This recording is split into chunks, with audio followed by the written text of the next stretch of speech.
Hello everyone, स्वागत है आपके अपने YouTube channel special competitive maths में। आज आर्मी राम सिंह यादव का प्रैक्टिस सेट पेपर 25 कवर करेंगे इस वीडियो में। और मैं आप लोगों को एक बात और बता दूं, आप लोग केवल प्रैक्टिस सेट पेपर 50 पहले लगाएं और इसके बाद जो मैं सॉल्व पेपर अपलोड कर रहा हूं, जो कि एग्जाम में आए हुए क्वेश्चनों का एक संग्रह है, तो सॉल्व पेपर को भी आप साथ साथ लगाते जाएं तो एग्जाम में क्वेश्चन एक भी नहीं छूटेगा और साथ साथ आपको मैथड भी मिलता जाएगा, जो कि शॉर्टकट सवालों को कैसे जल्दी सॉल्व करें।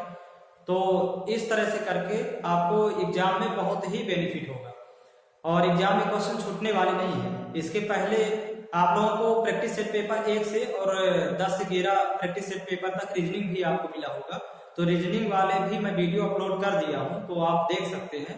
अलग से मैं बना दिया है, प्रैक्टिस सेट पेपर का रीजनिंग का पार्ट अलग से है। तो आप लोग केवल रिवीजन करें और निश्चिंत रहें, सवाल यहीं से उठाता है। प्रैक्टिस सेट पेपर और सॉल्व पेपर दोनों को लगा लेंगे तो आपसे सवाल पूरे बन जाएंगे एग्जाम में, मैथ्स और रीजनिंग के। तो देखते हैं इसका 36 नंबर क्वेश्चन क्या कहता है। 36 नंबर क्वेश्चन है, यम की चौथाई का n प्रतिशत निम्न में से कौन सा है। तो देखते हैं इसका सोल्यूशन। सीधा सीधा इसको सॉल्व कर देना है। जहां जहां की या फिर का होगा तो गुणा लगाते हैं, तो यम फिर की का मतलब गुणा, चौथाई का मतलब 1/4, फिर का मतलब होता है गुणा, और n प्रतिशत है तो प्रतिशत हटेगा तो बटे में कितना आ जाएगा 100। बस अब आपस में गुणा कर देंगे, उत्तर आ जाएगा, मान आ जाएगा। यम का 1 से गुणा करेंगे तो यम ही रहेगा, n से गुणा कर देंगे तो यम आ जाएगा, और नीचे कितना आ जाएगा 100 गुणे 4 करेंगे तो 400 आ जाएगा। यही इसका सोल्यूशन हो जाएगा। नेक्स्ट क्वेश्चन देखिएगा, सरल कीजिए। अब यहाँ पर देख रहे हैं कि सेम संख्या है तो इसको होल स्क्वायर लिख सकते हैं। तो जब इसका सोल्यूशन करेंगे तो 8.4 का स्क्वायर लिख सकते हैं, क्योंकि 2 बार गुणा है, माइनस 1.6 का स्क्वायर है बटे 8.4 माइनस 1.6 बराबर। अब ये स्क्वायर है तो जब भी माइनस हो और यहाँ वर्ग लगा हो, स्क्वायर लगा, तो दोनों को 2 ब्रैकेट में लिख दिया जाता है, एक में प्लस करके और एक लिख देते हैं माइनस करके। इसका फार्मूला होता है। अब बटे है 8.4 माइनस 1.6, तो ये समान गुणनखंड है ये वाला, तो ये कैंसिल हो जाएगा। दोनों को जोड़ देंगे तो उत्तर आ जाएगा, तो 8 1 9 और 6 4 10, तो एक और आ जाएगा। टोटल वैल्यू कितनी आ जाएगी 10। दोनों को जोड़ेंगे तो कितना आएगा 10। इसमें जो ये सरसंख्या लगी तो इसमें सरसंख्या कौन सी है देखिएगा, a² माइनस b², ये जो ऊपर लगा है तो बराबर होता है a प्लस b, ये जो हमने लिख दिया है, एक में प्लस और एक में होता है a माइनस b। ये वाली सरसंख्या लगा दी अंश में। अगला क्वेश्चन देखिए इसका 38 नंबर क्वेश्चन है, यदि a अनुपात b बराबर 5:6 और b अनुपात c बराबर 9:15, तो a अनुपात c का मान ज्ञात करना है। तो समझिए इधर कैसे इसको सॉल्व करेंगे। सबसे पहले तो लिख लेंगे इसी तरह, जैसा दिया है जो कहते हैं उसी तरह उतार लेना है। अगला दिया है b अनुपात c, अब b अनुपात c कितना दिया है 9:15। इस साइड देखिए यहाँ पर b 2 जगह है, समान है, तो यहाँ पर देखिए यहाँ 9 लिखा है, यहाँ 6 लिखा है, तो ये तो बात अलग अलग है दोनों। तो क्या करते हैं कि इसको दोनों को समान करना है, तो यहाँ पर 3 का गुणा कर दें तो 6 3 का 18 हो जाएगा, और 9 में कितने गुणा करेंगे 18 वाले 2 का गुणा, मतलब 3 का 2 का गुणा कर सकते हैं। यदि ऐसा नहीं करना है तो यहाँ 9 का गुणा कर दीजिए और इधर कर दीजिए 6 का गुणा, तो ये हो जाएगा समान। क्रिया गुणा कर देंगे इसको, 9 × 45 अनुपात 9 × 6 = 54, 6 9 गुणा करेंगे तो 54, 9 × 6 = 54 और 15 × 6 = 100, 15 × 6 = 90, सॉरी। अब इसमें क्या करेंगे समझिएगा, यहाँ पर समान हो गया, अब यहाँ पर वैल्यू लिख देना है, a अनुपात b अनुपात c बराबर a का मान ये लिखेंगे, ये a का मान होगा, यहाँ पर ये लिखा हुआ है, तो 45 अनुपात, और b की जगह यहाँ 54 है दोनों जगह, तो यहाँ पर 54 आ जाएगा, और c की जगह ये 90 लिखा है, ये c है तो ये कितना आ गया 90, और ये a 45, तो ये 90 लिख देंगे। अब इसको काट देना है तो 9 से कट जाएगा, 9 × 45, 9 × 6 = 54 और 9 × 90। अब कह रहा है कि a अनुपात c निकालना है, तो हम निकाल लेंगे, क्योंकि abc का अनुपात तो आ गया है 5 6 10 का। अब a अनुपात c निकालना है तो a का मान 5 रख लेंगे अनुपात c का मान कितना रख लेंगे 10, इसको काट देंगे 5 एकम 5, 5 दूनी 10, तो अनुपात आ जाएगा 1:2। ये इसका आंसर आ जाएगा। तो हमें ये ध्यान देना है कि यदि यहाँ दो जगह बी है तो यहाँ भी मान क्या होना चाहिए, समान होना चाहिए। यदि नहीं है तो तिरिया गुणा कर देते हैं, 9 इधर ले आएंगे, 6 को इधर ले आएंगे और फिर गुणा करके और वैल्यू चेंज हो जाएगी, तो इसमें बी का मान समान हो जाएगा। तो बी के लिए तो 54 हो जाएगा और ए और सी को ये कहलाएंगे, तो ए का मान 45 और सी का मान कितना है 90। तो ये ए बी सी का अनुपात मिल गया, इसको काट देंगे और सरल कर लेंगे। और इसके बाद ए सी का पूछा है तो ए और सी की वैल्यू उठा के यहाँ पर और कट ऑफ करके सिंपलीफाई कर देंगे, तो ये आ जाएगा 1:2। इसको तब तक काटते हैं जब तक कटेगी ये वैल्यू। अब यहाँ पर देखते हैं अगला सवाल इसी तरह है जो करते हो। 216 को इस अनुपात में बांटना है 3, 4, 5 के अनुपात में, 3:4:5 के अनुपात में। तो यहाँ पर कितना योग हो रहा है अनुपात में, जोड़ लेंगे पहले। 5, 4, 9, 3, 12 और 12 बराबर टोटल अमाउंट कितनी दिया है 216। तो इसको काटेंगे इसको, तो 12 से, तो 12 एकम 12, यहाँ भी 12 एकम 12, 9 96, 12 8 96, एक बराबर कितना आ जाएगा, भाग करेंगे 18। जब एक बराबर 18 तो 3 बराबर कितना हो जाएगा, 18 का 3 से गुणा करेंगे, 3 गुणे 18 तो 18 3 54, पहला पार्ट 54 होगा। दूसरा हो जाएगा 4 गुणे 18 कर देंगे तो 72 हो जाएगा, 18 4 72। और तीसरा पार्ट हो जाएगा 5 गुणे 18 करेंगे तो 18 पंचे 90। तो ये होंगे इसके भाग 54, 72, 90 आंसर होगा।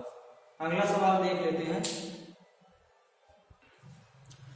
अगला देखिए 40 नंबर, 12.5% को भिन्न में परिवर्तित कीजिए। तो 12.5% समझिएगा, 12.5% लगा है, तो इसको देखिएगा 12.5 तो है ही है, प्रतिशत हटाएंगे तो बटे में कितना आ जाएगा 100, और दशमलव हटाएंगे तो एक जीरो और लग जाएगा, दशमलव रिमूव करेंगे। अब 125 से कम 125, 125 अट्ठे 1000, मतलब इसका जो भिन्न आएगा वो कितना आ जाएगा 1/8। इसको काटते जाएंगे तो ये भिन्न में परिवर्तित हो जाएगा। तो फिर ऐसा नहीं काटना, तो इसको इस तरह भी काट सकते हैं, जैसे 125/1000 है तो 25 से काटिए, 25 पंचे 125, 25 चौको 100 और ये जीरो लगाएंगे 40, 5 एकम 5, 5 अट्ठे 40, तभी तो 1/8 इस तरह में भी आएगा। डायरेक्ट काट देंगे, आज बढ़ जाएगा 125 अट्ठे 1000, 1/8। अगला देखते हैं, एक घड़ी 255 रुपए में 15% की हानि पर बेची गई, घड़ी का क्रय मूल्य ज्ञात कीजिए। विक्रय मूल्य कितना दिया है 255 रुपए, क्रय मूल्य x मान लेंगे, मान लेते हैं क्रय मूल्य से 15% की हानि है तो बचेगा 85%, मतलब 85/100 और बराबर ये दिया है 255। विक्रय मूल्य कितना दिया है 255। अब इसको काट देंगे 5 से तो आ जाएगा 17, 17 × 85, यहाँ काटेंगे तो 20 आएगा, 20 पंचे 100, 17 से ये कट जाएगा, 17 एकम 17, इसको भी काट देंगे, 17 एकम 17 फिर 8, 17 8 25 तो 8 85, 17 × 85 15 है, तिरिया गुना कर देंगे इसका, 20 का 15 से गुना कर देंगे तो वैल्यू आ जाएगी, x की वैल्यू आ जाएगी 15 गुणे कितना कर देंगे 20, तो 15 दूनी 30, 300 रुपया होगा इसका। क्रय मूल्य कितना होगा 300। इन सवालों को ऐसे लगाते हैं। नेक्स्ट क्वेश्चन देखिए, 42 नंबर प्रश्न है, कितने प्रतिशत वार्षिक ब्याज की दर से, यहाँ पर दर पूछ रहा है, 400 रुपए 3 वर्ष में 475 रुपए हो गया। सिंपल क्वेश्चन है, देखिएगा ये जो 400 रुपए है तो ये तो मूलधन हो गया, समय के पहले दिया है, समय के बाद दिया है तो ये हो जाएगा मिश्र धन अमाउंट। और दर पूछ रहा है तो दर का सूत्र पता हो, पहले दर बराबर फार्मूला पता हो तो होता क्या है, ब्याज गुणे 100 बटे मूलधन गुणे समय होता है, मूलधन गुणे समय। अब यहाँ पर ब्याज तो नहीं पता, मूलधन और समय पता है, ये समय हो गया। ब्याज का फार्मूला देखते हैं, ब्याज निकालना पड़ेगा a - b, मिश्र धन में मूलधन घटा देंगे तो 475 - 400 करेंगे तो ब्याज कितने रुपया आ जाएगी 75 रुपया। रख देंगे यहाँ पर सूत्र में 75 गुणे 100 बटे मूलधन कितना दिया है 400 गुणे समय कितना दिया है 3 वर्ष, तो ये 3, यहाँ पर 0 0 कैंसिल हो जाएगा, 3 एकम 3, 3 से इसको काटेंगे, 3 दूनी 6, 3 पचे 15, 25 3 75।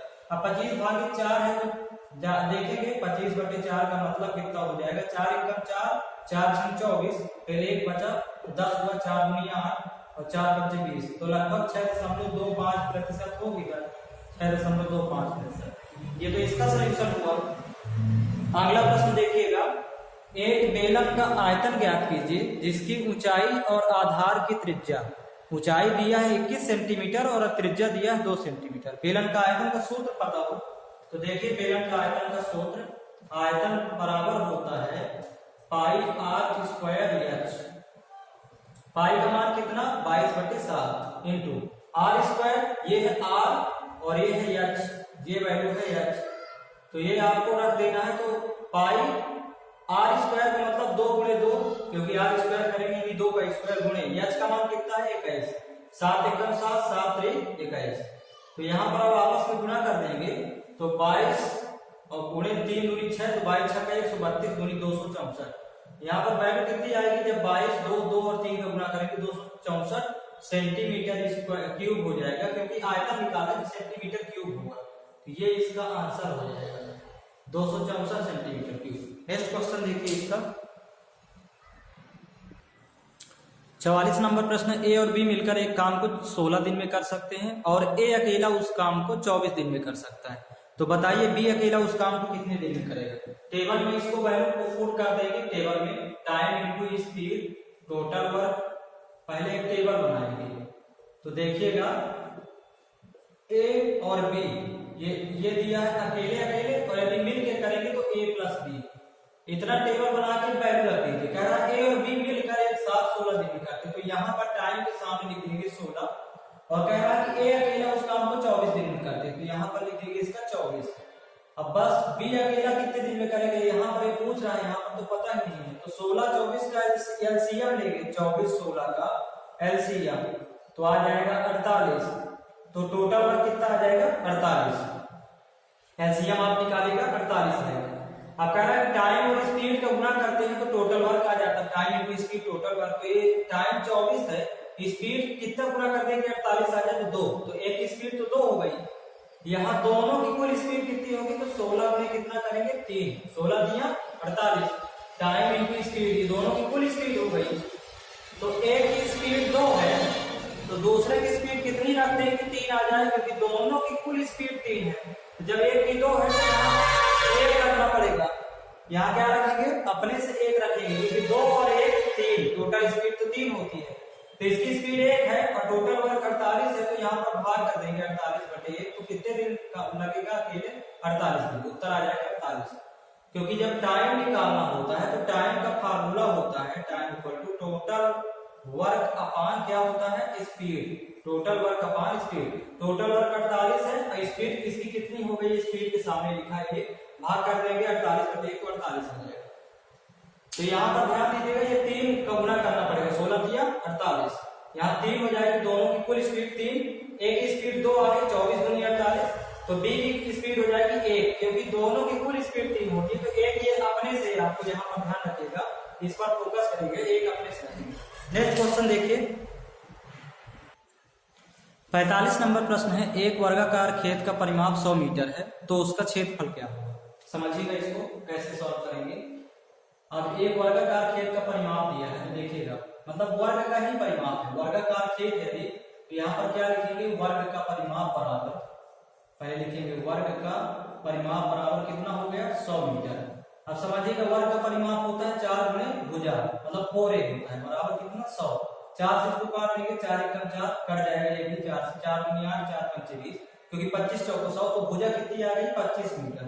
और जब भुजा 25 मीटर तो वर्ग का क्षेत्रफल होता है, इसी का क्षेत्रफल ज्ञात करना है, वर्ग का क्षेत्रफल होता है भुजा स्क्वायर, तो यहाँ पर वैल्यू पुट कर देंगे 25 का स्क्वायर, तो 25 का स्क्वायर कितना होता है 625, ये मीटर स्क्वायर आ जाएगा, ये इसका आंसर हो गया। फिर नेक्स्ट इसका देखेंगे अगला क्वेश्चन, गोले के पृष्ठीय क्षेत्रफल का सूत्र क्या होता है। तो इसका गोले का पृष्ठीय क्षेत्रफल होते हैं, गोले का पृष्ठीय क्षेत्रफल लिख लेंगे, पृष्ठीय क्षेत्रफल बराबर 4 पाई आर स्क्वायर, मतलब संपूर्ण पृष्ठ होता है इसका 4 पाई आर स्क्वायर, ये इसको याद कर लेना। नेक्स्ट क्वेश्चन देखिए 47 नंबर प्रश्न देखिए, 0.45 भागे 0.0009 का मान क्या होगा। इसको देखिए कैसे सॉल्व करेंगे।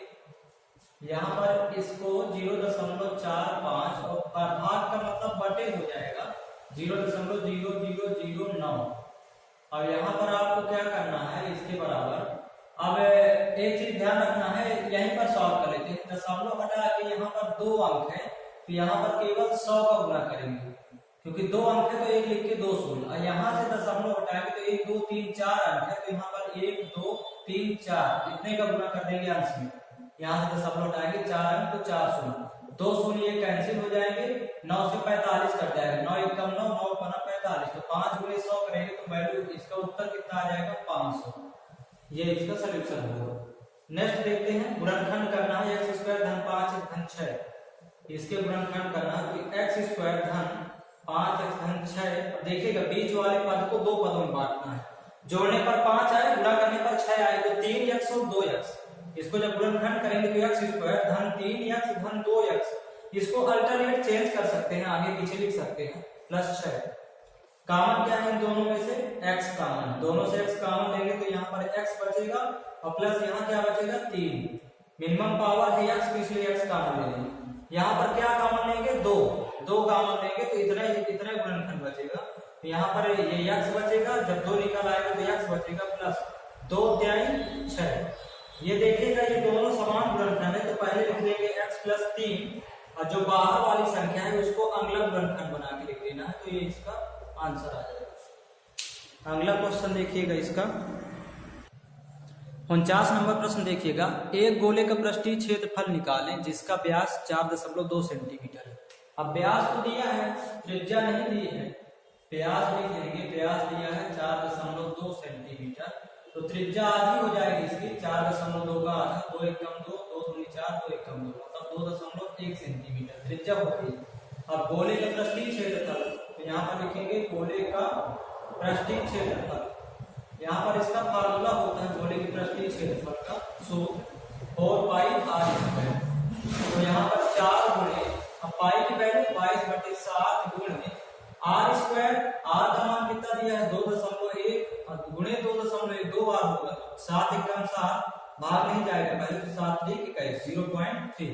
अब यहाँ पर वैल्यू देखिए कितना आता है, 22 चौक 88, 88 गुणे 21 63 होता है, तो ये गुना हो गया 0.1 अंक के बाद, यहाँ 1 अंक के बाद, 2 अंक के बाद लगेगा, मतलब कहने का कि 0.63 आ जाएगा। अब इसका गुना करेंगे तो इसका आएगा आंसर, आप देख लीजिएगा, गुना करने पर 5544 आएगा, 88 63 गुना करके 0.2 अंक के बाद लगाएंगे ना, तो कितना आएगा सेंटीमीटर स्क्वायर लिख लीजिए, सेंटीमीटर स्क्वायर, ये इसका आंसर हो जाएगा। एक समचतुर्भुज का क्षेत्रफल निकालें जिसके कर्ण, कर्ण का मतलब यहाँ है विकर्ण, विकर्ण 16 सेंटीमीटर और 18 सेंटीमीटर, मतलब D1 इसको मान लेंगे और इसको क्या मान लेंगे D2। तो यहाँ पर इसका जब सॉल्यूशन करेंगे तो समचतुर्भुज का क्षेत्रफल का सूत्र लिखेंगे, समचतुर्भुज का क्षेत्रफल बराबर 1/2 गुणे D1 गुणे D2। तो यहाँ पर लिखेंगे 1/2 गुणे D1 का मान कितना है यहाँ पर 16 और गुणे D2 का मान कितना है 18, तो 2 1 कम 2, 2 8 16 काट देंगे तो 18 8 कितना होगा 144। और यहाँ पर क्षेत्रफल निकाले हैं तो सेंटीमीटर तो रहेगा ही, सेंटीमीटर स्क्वायर लगा देंगे। तो ये लगभग ये प्रैक्टिस सेट पेपर कंप्लीट हो गया और मैं इसके बाद जस्ट शॉर्ट पेपर ही अपलोड कर दूंगा। आप लोग रिवीजन भर करते रहें और धीरे धीरे करके मैं एक एक पार्ट अपलोड कर रहा हूँ। शॉर्ट पेपर के साथ प्रैक्टिस सेट पेपर दोनों को लगाना है ताकि एग्जाम में क्वेश्चन छूटे ना, और क्वेश्चन एग्जाम में फंसते हैं। आप राम सिंह यादव के प्रैक्टिस सेट पेपर से लगा डालिए एक तरफ से और शॉर्ट पेपर ही साथ साथ लगा डालिए, इसके बाद आपसे एग्जाम में क्वेश्चन छूटेगा नहीं। और मैथड जरूर देखते जाइए, मतलब बेसिक कंसेप्ट क्या होते हैं, सवालों को कैसे जल्दी सॉल्व करें, तो ये जरूर आप देखते जाइए बस। तो इसमें रिवीजन करते रहना है, इसमें इतना ही कवर करें।